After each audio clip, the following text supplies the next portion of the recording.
Buenas. Vamos a continuar con el capítulo quinto del derecho matrimonial canónico, que es el consentimiento matrimonial. Antes de introducirnos en él, deciros que vamos a trabajar de la siguiente manera. Una parte es leer los temas que voy a ir pasando y en un foro que vamos a abrir vais poniendo las dudas que vayáis teniendo. Os digo lo que ya os dije en su momento. Si alguno tiene dificultades a la hora de encontrar textos para hacer los trabajos, me escribís a miguelarraez@gmail.com y yo os hago llegar el texto de los artículos, para que podáis ir trabajando. El examen ya veremos cómo lo hacemos más adelante, que será una forma de conforme hayáis trabajado en los foros, conforme hayáis hecho los trabajos, y eso se tendrá muy en cuenta a la hora de evaluar la asignatura. Hay muchos que no habéis entrado en los foros, os invito a que entréis y seáis capaces de contestar y de participar en ellos. Bien, este es el capítulo quinto que os voy a subir, el consentimiento matrimonial. El consentimiento matrimonial, que como sabéis, había tres elementos importantes a la hora de validar el matrimonio canónico. Era la capacidad de las partes, que lo hemos visto en la primera parte del curso, el consentimiento y observar la forma prescrita. El consentimiento es lo que vamos a ver ahora, que no es otra cosa sino ese acto de relación intersubjetiva entre un hombre y una mujer que consideran que quieren construir su vida en común. Yo esto lo voy pasando deprisa, vosotros no os preocupéis porque tenéis el texto y lo podéis leer tranquilamente. Simplemente unas nociones para que sepáis de qué estamos hablando. Vamos a ir al canon 1057, que dice: el matrimonio lo produce el consentimiento de las partes, legítimamente manifestado entre personas jurídicamente hábiles, consentimiento que ningún poder humano puede suplir. El consentimiento matrimonial es el acto de la voluntad por el cual el varón y la mujer se entregan y aceptan mutuamente en alianza irrevocable para constituir el matrimonio. Ahí vemos dos cosas fundamentales. En primer lugar, el matrimonio lo produce el consentimiento, no lo produce la bendición de los cónyuges, del sacerdote, no lo produce ningún otro elemento, sino el consentimiento de personas legítimamente manifestado, es decir, un consentimiento válido. No vale únicamente hacer el pino. Yo, si hago el pino, sabes que digo que sí. No, tiene que ser un consentimiento válido delante de una autoridad competente y por personas jurídicamente hábiles, es decir, personas a las cuales el derecho no se lo prohíba. El otro día en los impedimentos veíamos tranquilamente pues las diversas formas de poder de personas que no pueden contraer matrimonio, ¿no? Un sacerdote, un religioso, un niño. Bien, pues todo esto son las personas que no serían jurídicamente hábiles para dar ese consentimiento. Ningún poder humano puede suplir, es decir, el Estado. Ahora que hablamos tanto del Estado y del poder del Estado, no puede un Estado decir quién se debe casar y con quién se debe casar. Es una decisión de las partes. Además, es un acto de la voluntad por el cual el varón y la mujer se entregan y aceptan en una alianza irrevocable, es decir, una alianza para toda su vida. Esto sería el concepto. Aquí os pongo algunos textos de Juan Pablo II, pero lo más importante es precisamente que es ese acto libre y voluntario. Además, es un acto jurídico, como nos recuerda el canon 124. Como acto jurídico es un acto en el que dos personas se entregan. No es un acto general, sino una voluntad puntual, concreta de esas personas. Por lo tanto, tiene que haber dos elementos genéricos, que es el conocimiento, saber lo que están haciendo, saber lo que es casarse, y la voluntad de querer hacerlo. Tener en cuenta que no basta únicamente con decir yo quiero casarme, si no sé lo que es casarme. Lo más importante es saber qué es lo que estamos haciendo. Y después son los elementos específicos, donde no haya engaño, donde, como digo, se conozca, donde sea real y no solamente una mera forma interpretativa. Todo esto es importante, y lo más importante de todo esto es un elemento que no se nos debe olvidar, que es la libertad de la persona. Cuando esa libertad viene condicionada por una coacción física, por una coacción psicológica, ese acto de la voluntad ya no es un acto válido. El objeto del consentimiento lo vemos en el canon 1055, que hemos repetido desde el principio del curso, ¿no? Y en ese concepto es donde vemos los elementos esenciales que marcan ese objeto del consentimiento, que es la unión del hombre y la mujer en un sacramento de vida para toda la vida. Cambia en relación al Código del 17, pues en el Código del 17 lo que hablábamos era precisamente la situación del jus in corpus. Aquí se habla del bien de los cónyuges, educación y procreación de los hijos. Cuando hablamos del bien de los cónyuges estamos hablando de esa entrega generosa. Además, como hemos visto en el canon 1057, es importante lo de entender mutuamente, es decir, que los dos se entregan mutuamente, se acercan, se conocen. Un elemento que vamos a pasar muy deprisa, pero que verdaderamente nos puede tener en cuenta y que tiene en cuenta a la hora de cualquier estudio del matrimonio, es el del amor conyugal. Es importante que lo tengáis presente. El amor conyugal, que no es un elemento jurídico porque no se puede valorar, como ya hablábamos en su momento sobre la fe, tampoco podemos valorar la capacidad jurídica que pueda tener el amor conyugal. Pero sí es verdad que dentro de la jurisprudencia, Koleski, por ejemplo, y Abo, y sobre todo Fayolo en una sentencia propia, hablan precisamente del amor como un elemento importante a la hora de valorar si hubo un consentimiento válido.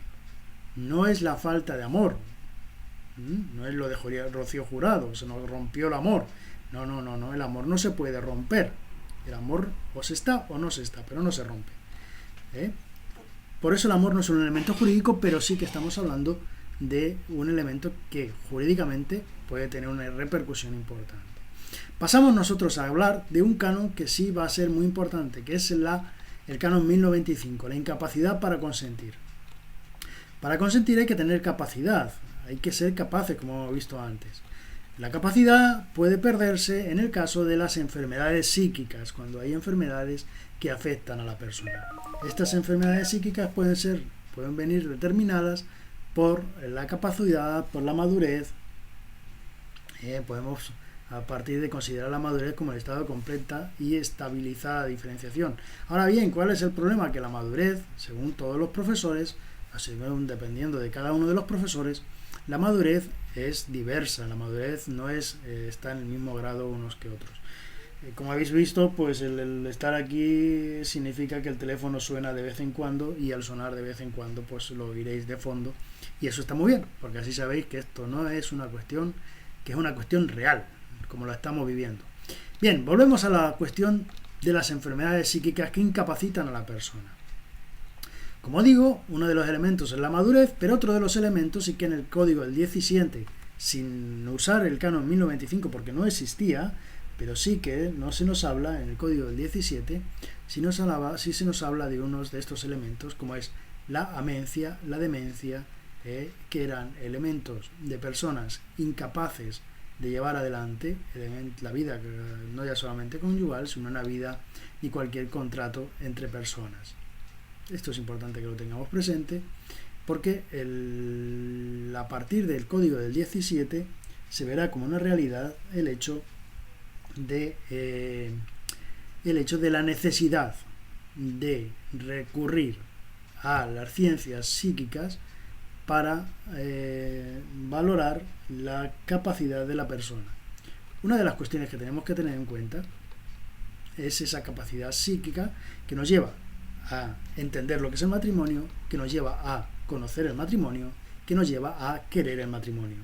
Cualquiera de estos tres elementos, saber, conocer y querer, tienen que estar afectados por una enfermedad psíquica. Si la enfermedad psíquica no afecta al matrimonio, esa enfermedad no es motivo de nulidad matrimonial, no es motivo de incapacidad, sino cómo esa enfermedad afecta a la persona. Eso es lo que tenemos que tener presente. Recordamos, y ahí lo pongo, al padre Gemelli, que verdaderamente fue uno de los principales precursores de la psicología y de la psiquiatría en el mundo, en Europa, y que de un modo especial, desde su hospital que fundó, pues efectivamente trabajó mucho en este campo y lo abrió. Recordar esto no es de hace muchos siglos, sino desde mediados del siglo pasado. Como digo, importante, la enfermedad psíquica no afecta a la capacidad del matrimonio, a la validez del matrimonio, la enfermedad psíquica afecta a la validez del matrimonio tanto en cuanto que afecta a la capacidad de llevarlo adelante. El canon 1095 es un canon famoso, muy usado dentro de la jurisprudencia, y que nosotros tenemos que tener mucho cuidado con él. Hay tres elementos: la capacidad, son incapaces de encontrar el matrimonio, en primer lugar, quienes carecen del suficiente uso de razón. Este sería la primera parte de este canon 1095, el que ya existía en el código del 17, es aquellos con una enfermedad grave que es habitual, que es actual, que es total y que les imposibilita para llevar adelante una relación matrimonial. Sí que debemos tener en cuenta una cosa, y es los momentos de lucidez. Si dice el código que si solamente habláramos del matrimonio infieri y no del matrimonio infacto esse, el matrimonio infieri quiere decir que si uno nos dice que en los momentos de lucidez de estas personas ese consentimiento sería válido. Pero claro, es que después viene el matrimonio infacto esse, recordar esto, el matrimonio infieri y el matrimonio infacto esse, que es el desarrollo de la vida conyugal. A lo mejor en el momento del consentimiento son capaces. El problema es cómo después se vive esta situación. El segundo lugar es la grave defecto de discreción de juicio. Quienes tienen un grave defecto de discreción de juicio acerca de los derechos y deberes esenciales del matrimonio que mutuamente se han de dar y aceptar. Os invito a que leáis esta parte muy detenidamente porque es aquí donde verdaderamente donde más se utiliza dentro de los procesos de nulidad matrimonial. ¿Por qué? Porque aquí hablamos de elementos como la madurez, hablamos de la relación, hablamos de todos aquellos elementos que anulan la capacidad de establecer una comunión de vida entre los esposos. Esto nos lleva a esas incapacidades de subordinar las pasiones de la razón y a la voluntad, ser incapaces de vivir la frustración, situaciones que actualmente en nuestra vida pues la gente la suele llevar adelante y no sabe vivir esa frustración, no sabe integrar que la unión conyugal es algo más que una mera amistad o un mero infantilismo, entender que la otra persona es una corresponsabilidad, esa mutua relación no es un servilismo. Bueno, pues todos estos elementos que también dentro de la discreción de juicio se introduce el elemento de la falta de libertad interna, cuando la persona acude al matrimonio pero por sí misma no puede únicamente llevar a cabo las obligaciones del matrimonio porque hay algo dentro de sí que se lo imposibilita. Veremos la falta de libertad con más detenimiento más adelante. Y el tercer elemento de este canon 1095 son incapaces de contraer matrimonio quienes no pueden asumir las obligaciones esenciales por causa de naturaleza psíquica. Se trata de la incapacidad para asumir teniendo en cuenta que asumir hace referencia a la capacidad habitual, intelectiva y evolutiva, es decir, conocer, querer y ser capaz de llevar adelante el matrimonio. Esta incapacidad de asumir hay que tener en cuenta que no es una mera dificultad, una dificultad que es superable con un tratamiento, con un esfuerzo personal, no es una incapacidad de asumir. Asumir es hacer propio el matrimonio, no es que me sea difícil vivir con otra persona. Por eso tenemos que tener presente qué significa lo de asumir. Por eso tenemos que tener mucho cuidado a la hora de entender este término asumir. Por eso se nos dice que hay que haber una causa de naturaleza psíquica, porque cuando uno no asume una cosa, hay un elemento psíquico que se lo está impidiendo. No hace falta ser una enfermedad grave, no hace falta que sea una enfermedad que te imposibilite para relacionarte con otras personas. Posiblemente con otras personas puedas vivirla, pero con esa persona en concreto se es incapaz de asumir lo que es el matrimonio. Como características de esta incapacidad de asumir, que sea antecedente, previo al matrimonio, que sea grave, que sea perpetua, y puede ser absoluta y relativa. Este es el gran problema con la jurisprudencia romana. Para los romanos no admiten la jurisprudencia, la incapacidad relativa, solo admiten la absoluta. Para nosotros, en modo especial para la canonística española, siempre, ahora ya quizá un poquito menos, de siempre se ha insistido en un elemento fundamental, que es yo me caso con una persona concreta, por lo tanto, con esta persona concreta es una incapacidad relativa. Con todas las personas del mundo no me caso. Esa sería una incapacidad absoluta. Puede ser que con esta persona no lleve adelante el matrimonio, con otra persona a lo mejor sí. Por eso es relativa. Ahí es donde hay que insistir, en la relatividad. Lo dejamos aquí. El siguiente vídeo entraremos a hablar de la ignorancia de la naturaleza del matrimonio. Un saludo, espero que lo hayáis entendido y espero que entre todos lo podamos ir realizando poco a poco. Hasta luego.